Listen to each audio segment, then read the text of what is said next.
नमस्कार सगळ्यांना. मी मिसेस पल्लवी निखरे. आजचा विषय आहे एक्सेप्टन्स, पॉवर ऑफ एक्सेप्टन्स, स्वीकृती.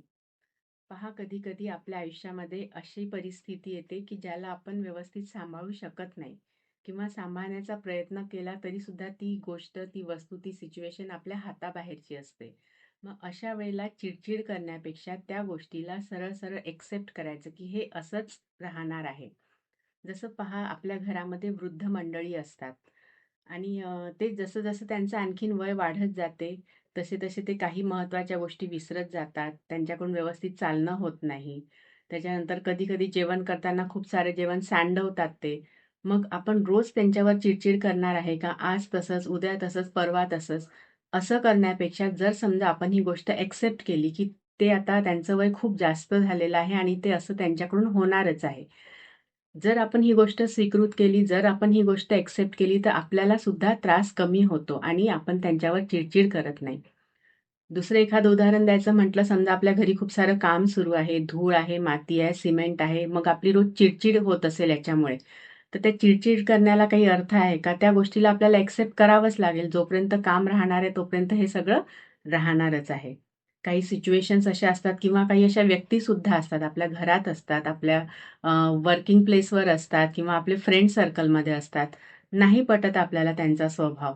आपल्याला माहिती असतं, की हे बरोबर नाही करत आहे, तरीसुद्धा आपण त्यांना बदलण्याचा प्रयत्न करायचा नाही. एकदा सांगितलं, दोनदा सांगितलं, जर समोरची व्यक्ती बदलायला तयारच नसेल, अशा वेळेला एक्सेप्ट करायचं, की ही व्यक्ती अशीच आहे, तिचा स्वभाव असाच राहणार आहे.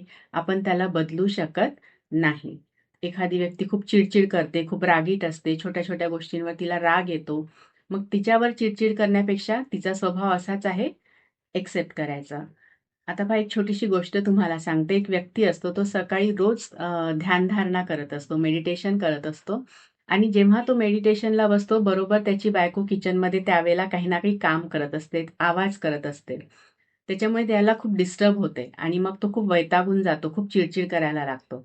एक दिवस तो एका संताकडे जातो आणि त्या संत व्यक्ती जो असतो त्याला सांगतो, की मी जेव्हा ध्यानधारणा करतो, तेव्हा नेमकं माझ्या बायकोला तेव्हाच किचनमध्ये काम असते आणि ती आवाज करते.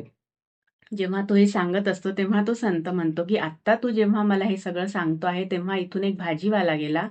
त्यांनी 2-3दा मोठमोठ्याने 'भाजी घ्या, भाजी घ्या' असं तो ओरडला. त्याचा आवाज तुला ऐकायला नाही आला का?" तो मनुष्य म्हणतो, "नाही, मला नाही माझं लक्ष गेलं, कारण की ते त्याचं कामच आहे. तो तर त्याचं काम करणारच आहे." मग तो संत त्याला तेच म्हणतो, की "जेव्हा तू ध्यानधारणा करतो, ती व्यक्ती, ती तुझी बायको जी आहे, ती तिचं काम करत आहे.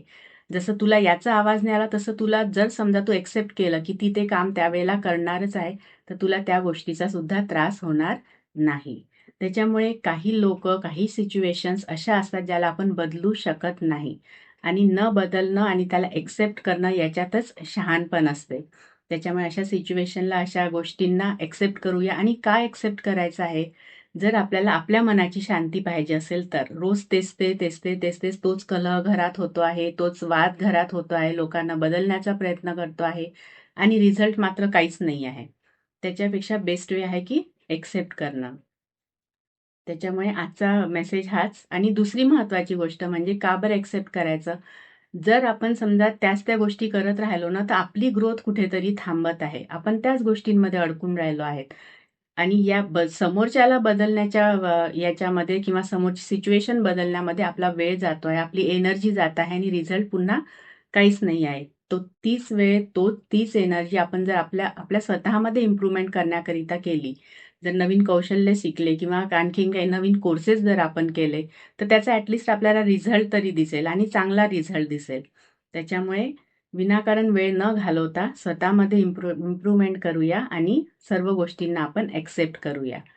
आजचा मेसेज हाच, acceptance, the power of acceptance.